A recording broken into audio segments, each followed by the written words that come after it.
A former Baltimore County Police Sergeant is in a class of her own, solving nearly 100 cold case rapes during her time on the force. I sat down with Rose Brady to learn the incredible story of how she brought closure to so many victims during her 40 years at the department.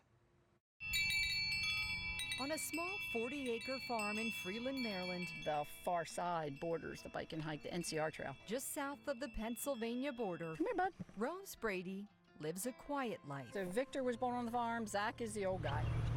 It's a place Right now I have them all in the first pasture because friends of mine are fixing fences. where her biggest worry may just be a downed fence. This must have been a nice retreat to come to. Oh, it's very sanctuary.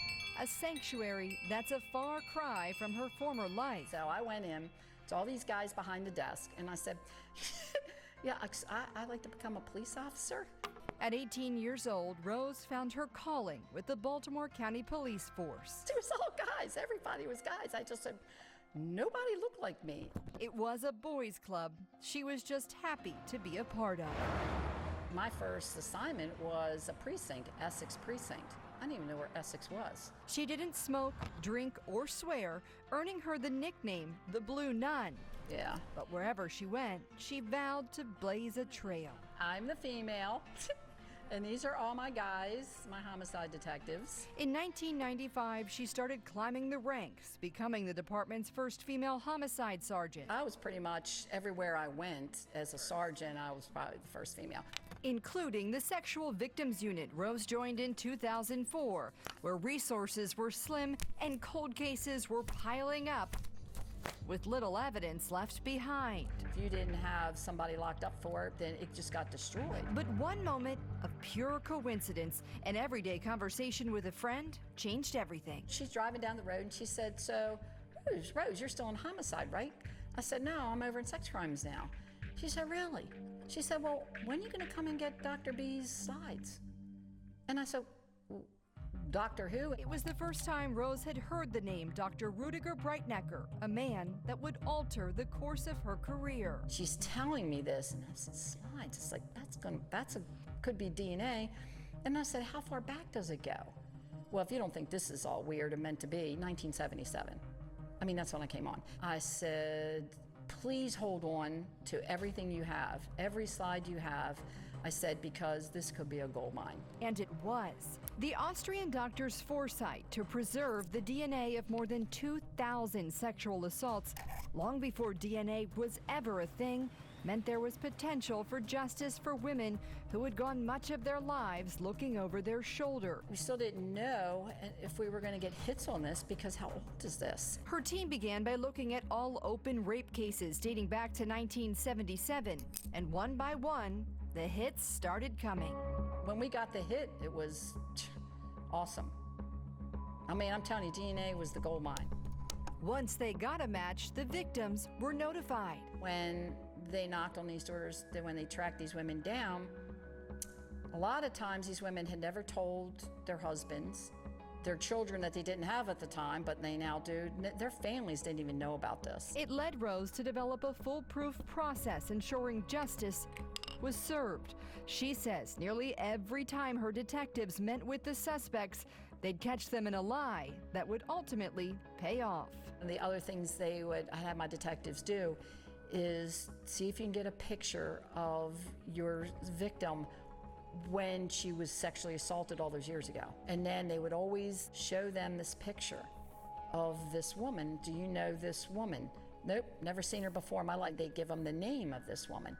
No, I don't know anybody like that. The defense attorneys were trying to say these women were prostitutes. They picked them up. They were ex-girlfriends. It was just an unbelievable time. She still didn't believe it. Baltimore County State's Attorney Scott Schellenberger remembers the time well. Baltimore County, with these slides, was solving cases that no one else in the country could solve. Including the case of a prolific serial rapist who for years victimized women along the Loch Raven corridor.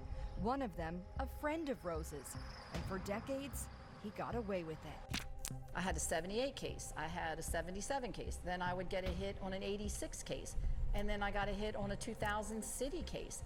And again, we didn't know who it was, but the victims were all different. But the suspect, it was the same suspect. finally she had a name. I think this is our guy. A man currently imprisoned for rape whose DNA had been collected but never put into the National CODIS database, And I said, get a search warrant that day. And the next morning we were driving up to Hagerstown.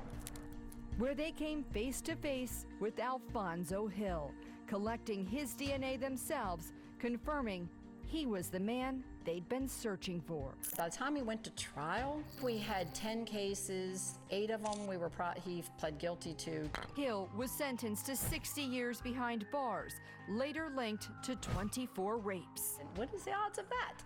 What are the odds of any of this? I just think, I don't know if you believe in destiny. It was meant to be. I don't know.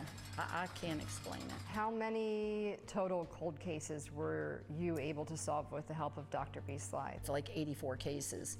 Most of them were Dr. B. It was an incredible effort, bringing closure to so many who thought their stories had been long forgotten. I sort of grew up as a forensic pathologist, and once you save evidence, you don't like to let go of it. Dr. Breitnecker has since passed away, but nearly 20 years ago, we spoke with him at an award ceremony. He lived to see his intuition pay off and science catch up. Once you throw them out, there's no way to go back and say, well, I get another one. And so I just thought maybe we shouldn't throw him out. And just maybe you'd rightfully call him a hero. Once in a while, you do something good. We can go back pretty far, like 30 years. Rose, too. She was incredible. She would say things to me like, I'm going over to get more. I'm pulling more. Described time and time again by her former colleagues as one of a kind. She's just a bulldog. I mean, if she gets it in her mind that she wants to do something, she is going to do it, and there's nothing that's going to get in the way. We bought this property in 1995. Retiring in 2017 after 40 years on the job. We made it into the cowboy bunkhouse. These days, she's right at home in jeans and a cowboy hat Hey guys! with a pasture full of horses and mules, coincidentally, mostly boys, to keep in line. Victor, who was born on the farm. She keeps busy with her 6-year-old grandson and her own podcast, telling her story of a life well lived. I've got your mints. A story that's earned her this peace and brought the feeling to so many women. Come on, buddy. Hi, I'm Maxine Stryker. Thanks for watching.